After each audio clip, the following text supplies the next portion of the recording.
episode number 4. Following on from last week's episode where we discussed the C major scale, today we will be talking about the C major chord.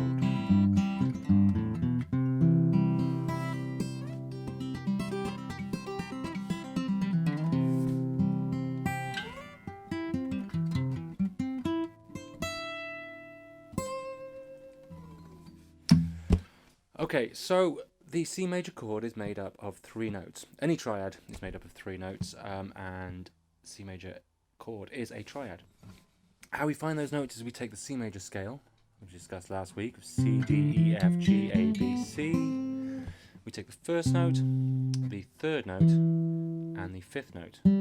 Those notes are C, E, and G. Okay, so how to play that on the guitar? First of all, if you are a complete beginner, this way of playing a C major chord is valid, and it's kind of good for children who kind of have a hard time reaching over the whole neck.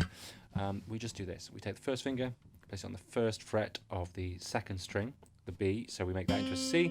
We then have an open E and an open G. There is a C major chord. Now you'll notice the notes are not in the same order, C, E, G. They go G, C, E. That's okay. It still makes C major chord. That is an inversion. We'll talk more about that in a second. Okay, from there, beginners, we would like to put a second finger on the second fret of the D string, making that into an E, and the third finger on the third fret of the A string for C. So we then have C, E, G, C, E. We've already repeated the pattern of those 3 notes. I could put G there with my little finger as well if I wanted to. It would also be C.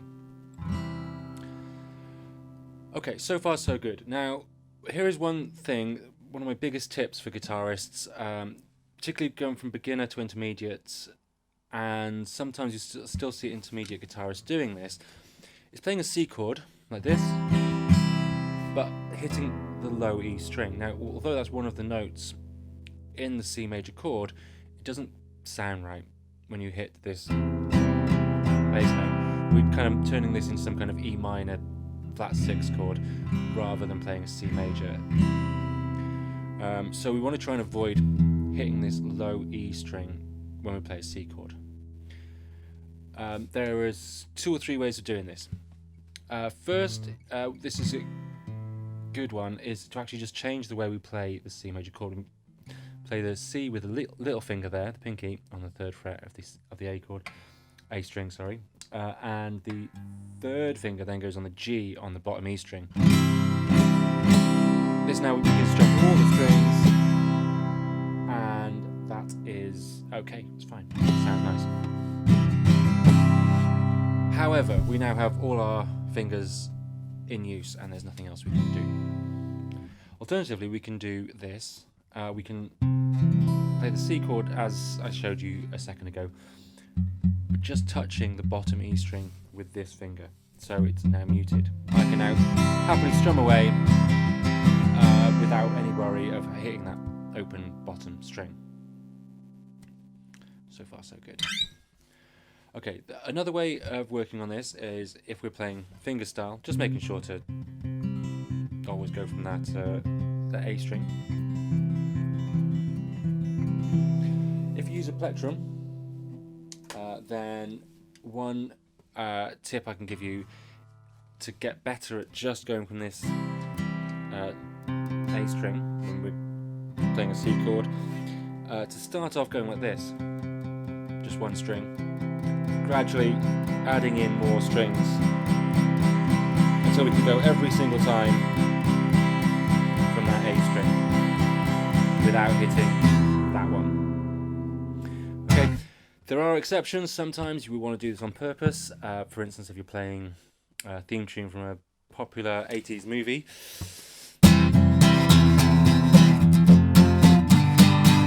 you might want to put that E string over that C chord.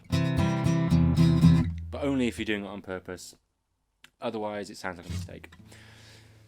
Okay, so that's kind of the beginner level of C major chord. For intermediate players, we're going to want to be able to play that C chord in different positions. Okay, here is one position as a C chord. We can also play this as a bar chord, as an A-shaped bar chord at the 3rd fret. And we can also play it as an E-shaped bar chord at the 8th fret. Those are going to be the first 3, I would say, that you're going to learn. Also, we can play a G-shaped bar chord, and we can also play a D-shaped bar chord to play the chord of C major.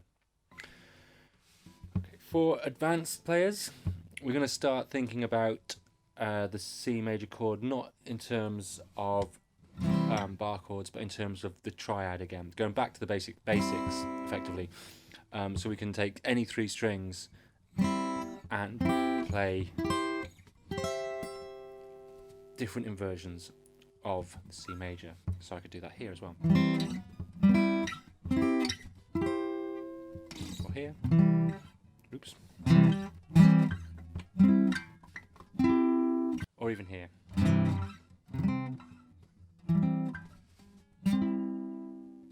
Ultimately, we want to be able to play the notes of the C chord anywhere we choose. This will lead us to playing arpeggios. These are very nice in lead work. If you ever heard anyone doing sweep picking, this is basically what they're doing. Is they're playing an arpeggio very fast. So hopefully that's been interesting for you, something you can take away from this. I look forward to speaking to you again in the future. Again, if you would like private lessons, I do have a few spaces available. I do take lessons over Skype as well. And also, if you've enjoyed this video, please subscribe because it will help out the channel. Alright, well, thank you for watching, and I'll speak to you soon. Goodbye.